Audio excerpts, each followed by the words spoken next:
안녕하세요, 리버트입니다. 미뤄둔 숙제처럼 다이어트를 해야 한다는 압박감을 느끼며 살아갈 때, 또는 다이어트를 시도할 때마다 내 안에 두 가지 자아가 나타나서 미친 듯이 싸우곤 했어요. 그런데 이 자아들의 특성만 깨달아도 다이어트를 할 때 쉽게 주도권을 잡을 수 있더라고요. 그럼 나를 내 편으로 만드는 방법에 대해 알아볼까요? 먼저 첫 번째 자아. 자칭 이성적이라고 생각하는 A는 온갖 지적과 명령을 하며 잔소리하는 것이 취미인데요. 아주 극단적이고 강압적이에요. 가장 많이 하는 말은 안 돼 먹지 마, 살 빼 이고요. 밀가루 음식은 살찌니까 먹지 마. 화이트 초콜릿 모카? 그게 몇 칼로리인 줄 알아? 당장 내려놔. 체중이 역대급이야. 완전 미친 거 아니야? 당장 다이어트해. 네 다리를 좀 봐. 코끼리 다리도 그거보다 얇겠다. 또 다른 자아 감정적인 B는 마치 비뚤어지고 싶은 청개구리와 같아요. 특징은 하라는 건 절대 하기 싫어하고 복수심이 강해요. 강요할수록 충동적이고 난폭해져요. 빵, 과자, 아이스크림 마구마구 먹어 치울 거야. 나한테 뚱뚱하다고 잔소리를 해? 보란듯이 과식 폭식할 거야. 다이어트는 개뿔. 나한테 이래라 저래라 하지마. 억울하고 짜증나. 왜 나만 맨날 다이어트 걱정하면서 살아야 해? A의 힘이 강할 때는 그 목소리를 따라서 꾸역꾸역 다이어트를 하다 보면 다이어트를 성공할 때도 있지만 결국 나중에는 성난 B가 폭주를 해서 다시 과식 폭식을 하고 요요가 오곤 했어요. 다이어트는 매번 A와 B의 아슬아슬한 힘겨루기처럼 위태롭고 절망스럽게도 누가 이기든 결과는 좋지 않았고요. A의 말을 따르면 점점 경직된 사고를 갖게 되면서 다이어트 강박증이 생길 수 있고 심하면 식이장애로도 이어질 수 있는 위험이 있어요. 그리고 결국 B를 부추겨서 무서운 폭식을 경험하게 되고요. B가 강하면 역시나 감정적인 부분을 먹는 걸로 해결하려고 하거나 과식 폭식을 습관적으로 일삼기 때문에 부정적인 결과가 나타나요.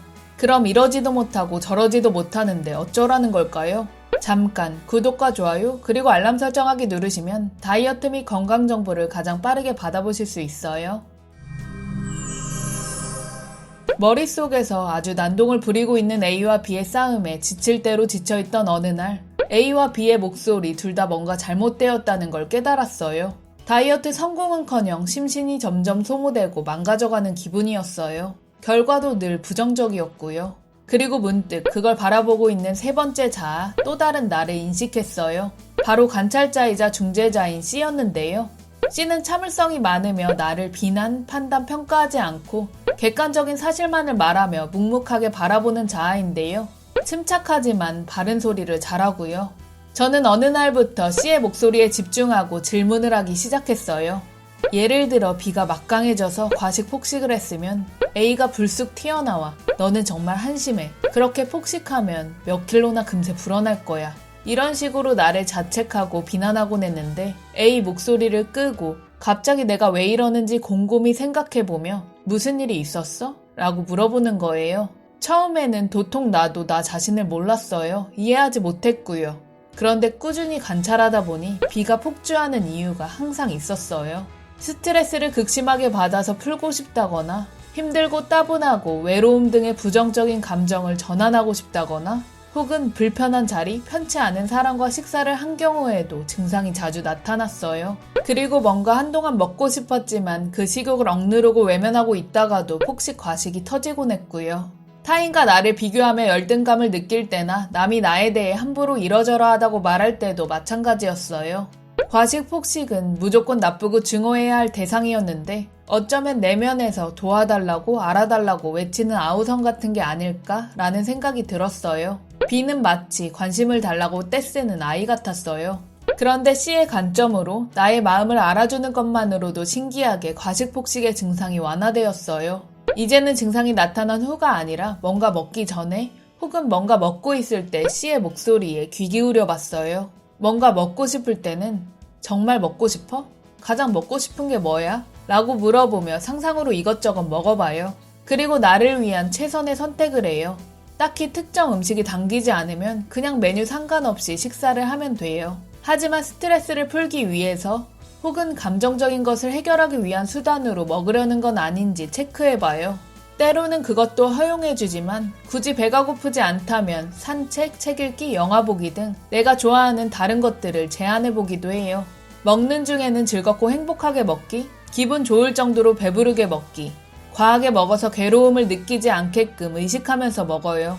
그리고 기분 좋지 않은 상태에서 화풀이하듯 먹지 않도록 주의해요. 관찰자 모드를 켜고 식사 도중 한 번씩 멈춤 버튼을 눌러보세요.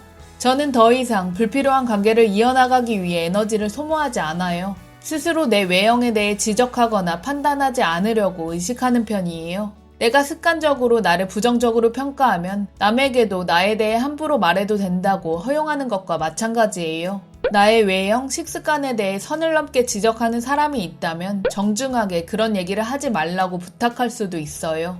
다른 사람과의 식사 자리에서 정말 내가 먹고 싶은 메뉴를 선택하거나 일부러 더 먹거나 덜 먹지 않을 수도 있어요. 물론 아직까지도 A와 B가 쩌렁쩌렁 소리치며 난동을 피울 때가 있는데 충분히 그럴 수 있는 일이라고 생각해요. 내 안의 관찰자이자 중재자 C의 목소리에 집중하고 힘을 길러나가 보세요. C는 따뜻한 봄바람과도 같아요. 유연한 사고를 갖고 있고 언제나 괜찮아 라고 말해주어요. 묵묵하게 인내해주며 나를 무조건적으로 이해하고 지지해주며 신뢰해주고요. 여러분들의 내면의 진짜 목소리에 귀 기울여 보세요.